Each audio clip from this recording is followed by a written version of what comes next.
সেজদায় পরে আল্লাহরে বলবেন, আল্লাহ এই পৃথিবীতে আমি ছাড়া তোমার গোলামের অভাব নাই, কিন্তু তুমি ছাড়া আমার দ্বিতীয় কোনো রব নাই।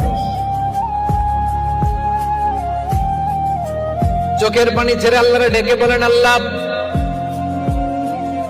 এই জমিনে আমি ছাড়া তোমার গোলামের কোনো অভাব নাই, কিন্তু তুমি ছাড়া দ্বিতীয় কোনো রব আমার নাই, তুমি ছাড়া দ্বিতীয় কোনো জায়গায় চাওয়ার সুযোগ আমার নাই।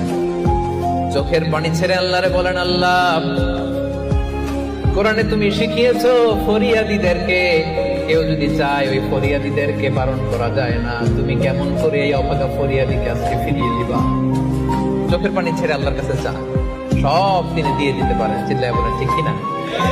গোটা বিশ্বের সবাই আমাদের যার যা লাগবে সব যদি আল্লাহর কাছে চাই, আল্লাহ যদি সবাইকে সবকিছু দিয়ে দেয়, আল্লাহ বলে আমার ক্ষমতার 1 ইঞ্চিও কমবে না। চিল্লায় বলেন ঠিক কিনা?